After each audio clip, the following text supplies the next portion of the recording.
A serene night blanketed the outskirts of the small town of Willow Creek. Stars glittered across the sky like a scattered treasure trove, their light undisturbed by the hustle and bustle of human activity. It was a typical quiet night, or so everyone thought. In a distant field, an eerie green light streaked across the heavens before plummeting towards the earth. The ground shook as a spacecraft, sleek and otherworldly, crashed into the meadow. Smoke and sparks filled the air as the ship's hull sizzled with residual energy. Inside, Princess Zer, an alien of noble lineage from the distant planet Valtor, struggled to maintain consciousness. Her royal vessel had been attacked, and she had barely escaped with her life. Zer's sleek silver skin was marred with cuts and bruises. Her long, ethereal hair glowed faintly, even in her weakened state. As she stumbled out of the wreckage, her legs gave way, and she collapsed onto the damp grass. Her last thought before darkness claimed her was the hope that someone, anyone, might find her. Meanwhile, not far from the crash site, James Turner, a local mechanic with a knack for stargazing, witnessed the spectacle from his backyard. Intrigued and concerned, he grabbed a flashlight and set off towards the source of the disturbance. James had always been fascinated by the stars, spending countless nights with his telescope, dreaming of the mysteries beyond Earth. The green light and subsequent explosion had ignited a curiosity he couldn't ignore. As he approached the crash site, the beam of his flashlight fell upon the motionless figure of Zer. Her alien features were unlike anything he'd ever seen, yet a sense of urgency gripped him. Her silver skin shimmered under the moonlight, and her injuries were evident. Despite the shock of seeing an extraterrestrial being, James's immediate thought was to help her. Without hesitation, James carefully lifted the injured princess and carried her to his truck. He was surprised by how light she felt, almost weightless, and he handled her with the utmost care, aware of her delicate state. He knew he had to get her to safety and tend to her wounds, even if it meant confronting the unknown. The drive back to his home was tense. James kept glancing at Zer, who was barely conscious, her breathing shallow but steady. He couldn't help but wonder who she was and why she was here. His mind raced with possibilities, but he focused on the immediate task of ensuring her survival. James's home was modest but welcoming. He gently laid Zer on his living room couch and fetched a first aid kit. As he tended to her injuries, he marveled at her alien physiology. Her wounds were closing faster than a human's, and her skin shimmered with a peculiar bioluminescence. He knew he needed to keep her hidden, at least until he understood more about her and the situation she was in. He cleaned her wounds, applied antiseptic, and bandaged her as best as he could. His hands were steady, a result of years working as a mechanic, but his mind was a whirl of questions and concerns. Who had attacked her? Were they still coming for her? And what would happen if others discovered her? As dawn approached, exhaustion began to set in. James sat in a nearby chair, watching over Zer. He fought to stay awake, determined to be there if she woke up. Eventually, fatigue overcame him, and he drifted into a light sleep. The next morning, Zer awoke with a start. Her surroundings were unfamiliar, and her first instinct was to protect herself. Her eyes darted around the room until they settled on James, who had been roused by her movement. She tensed, ready to defend herself, but the sight of James, who had stayed by her side throughout the night, calmed her. With a gentle voice, James introduced himself and assured her she was safe. "My name is James. You're safe here. I found you last night and brought you to my home. Can you understand me?" Zer, although wary, introduced herself as Princess Zer of Valtor. She spoke in halting English, aided by a small translation device she had managed to keep. "I am Princess Zer of Valtor. Thank you for saving me." Over the next few days, Zer and James began to communicate more effectively. Using a combination of basic language skills and the translation device, Zer explained the dire circumstances that had led her to Earth. Her planet was embroiled in a fierce civil war, and she had been targeted by rebel factions seeking to overthrow her family.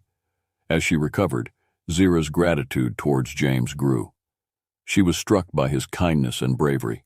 In turn, James was fascinated by Zer's stories of her home planet, its advanced technology, and the beauty of its landscapes. He couldn't help but feel a growing connection to this otherworldly princess.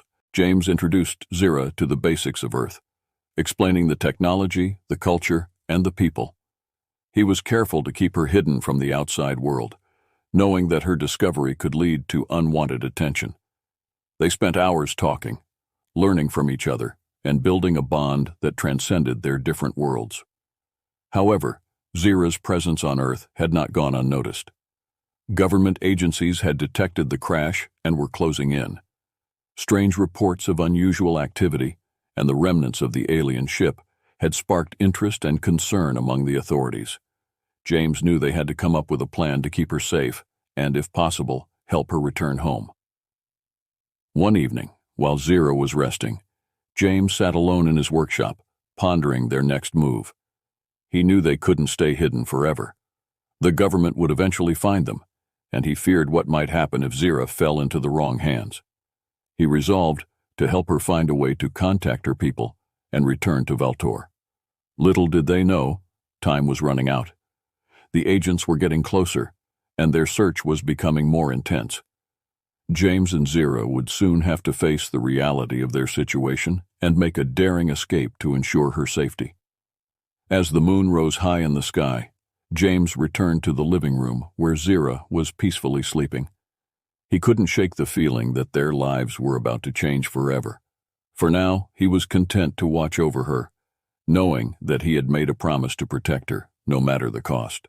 James's home, nestled at the edge of Willow Creek, provided a haven for Zira as she recovered. His small house was filled with tools, gadgets, and various projects in different stages of completion, a testament to his skills as a mechanic and inventor. The once quiet and solitary space now buzzed with the presence of an alien princess, bringing an unexpected sense of purpose to his life. Zira's recovery was swift, a testament to her alien physiology. Her wounds, initially severe, began to heal at a remarkable rate. James watched in awe as her silver skin mended itself, the cuts and bruises fading into smooth, unblemished surfaces. Despite the challenges in communication, they found ways to understand each other, their bond growing stronger each day. One morning, Zira awoke to the sound of birds chirping outside the window. The sunlight streamed into the room, casting a warm glow. She sat up slowly, feeling significantly better. James entered the room carrying a tray with breakfast, a mix of fruits, bread, and juice. He smiled warmly at her progress. "Good morning, Zira. How are you feeling today?" he asked, setting the tray on the small table beside her. Zira smiled back, her expression more relaxed than it had been in days. "I feel much better, James. Thank you for everything you've done." James pulled up a chair and sat beside her. "It's the least I could do. You were in pretty bad shape when I found you. I'm just glad you're recovering." They spent the morning talking, Zira describing her life on Valtor and the events leading up to her crash on Earth. She spoke of the beauty of her home planet, its advanced technology, and the peaceful times before the Civil War. James listened intently, fascinated by her stories and the glimpses into a world far beyond his imagination. Zira explained that her family had ruled Valtor for generations, maintaining peace and prosperity. However, a faction of rebels, driven by greed and a thirst for power, had risen against them.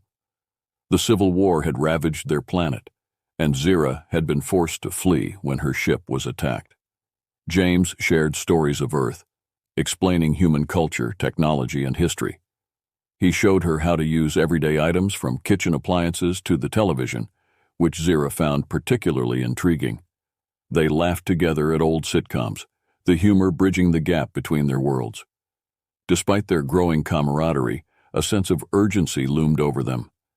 James knew they couldn't hide forever.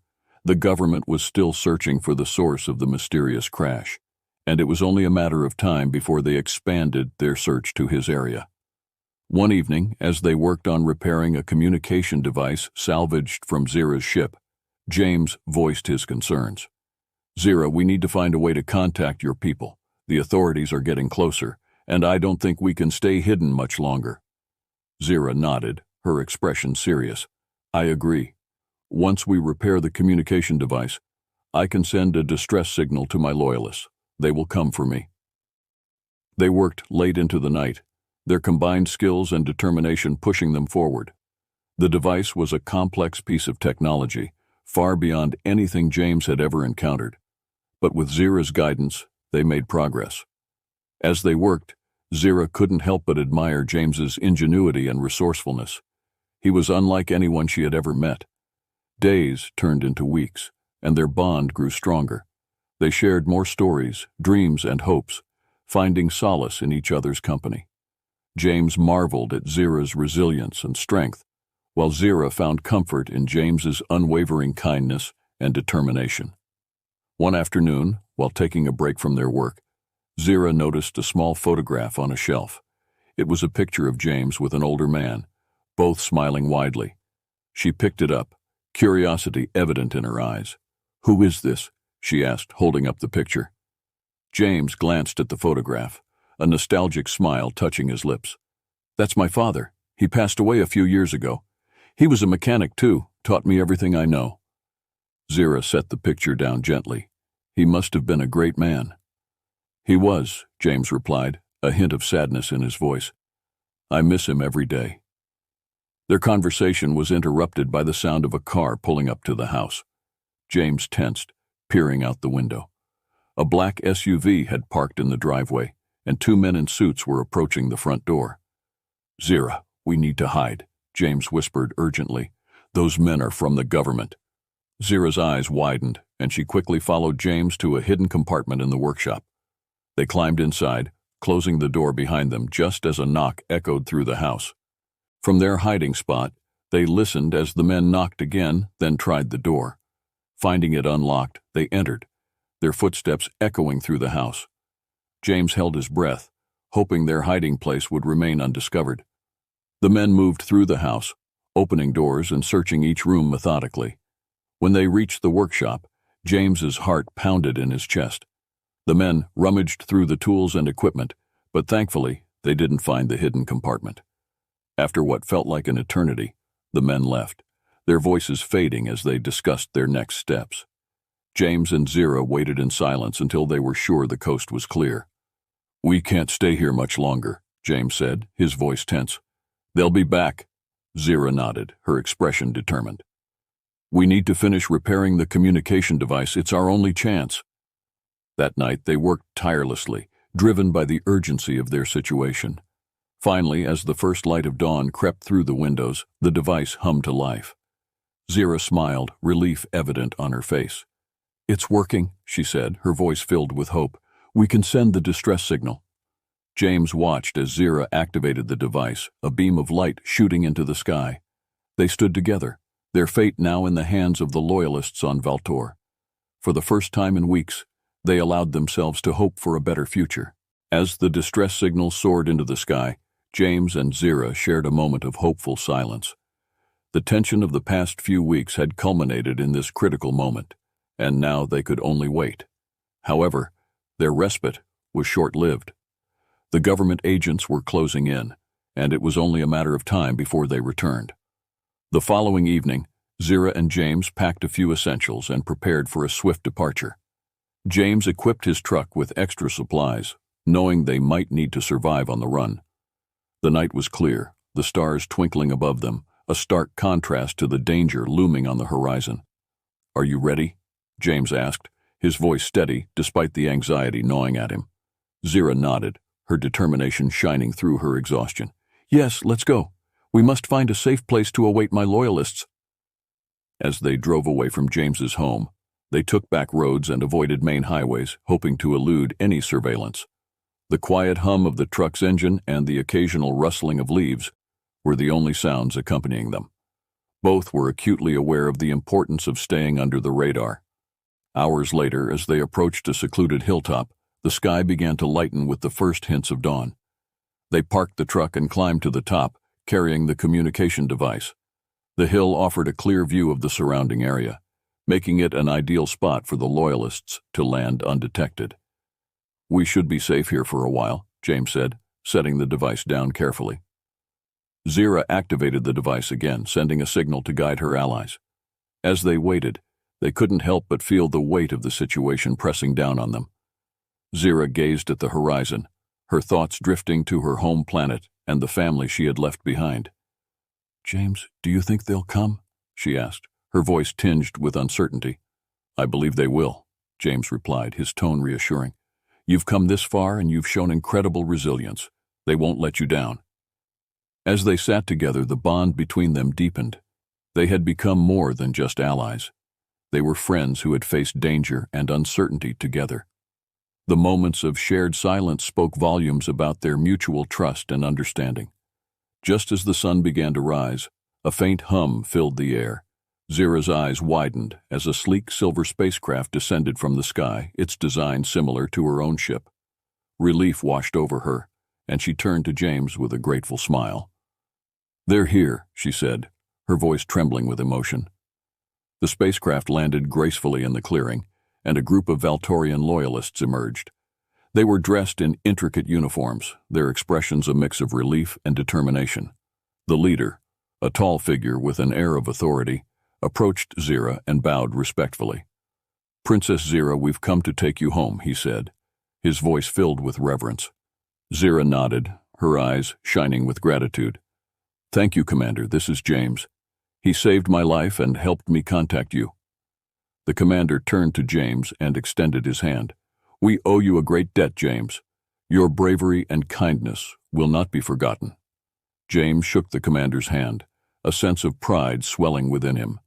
"It was an honor to help Zera. I'm just glad she's safe now." As the loyalists prepared for departure, Zera and James shared a final moment together. She reached out and took his hand, her eyes reflecting a mix of sadness and gratitude. "Thank you, James," she said softly. "I will never forget what you've done for me." James squeezed her hand, his voice steady despite the ache in his heart. "Take care of yourself, Zera. I hope you can bring peace to your planet." With a final nod, Zera joined her loyalists, and they boarded the spacecraft. James watched as the ship ascended into the sky, carrying Zera back to Valtor. He stood alone on the hilltop, a sense of fulfillment mingling with the sadness of saying goodbye. Back on Valtor, Zera was welcomed with open arms by her loyalists. The news of her survival and the help she had received from a human spread quickly, inspiring hope among her people. With renewed determination, she led the effort to end the Civil War and restore peace to her planet. Months later, as James went about his daily life in Willow Creek, he often thought of Zera and the incredible adventure they had shared. One evening, as he gazed up at the stars, a familiar green light streaked across the sky.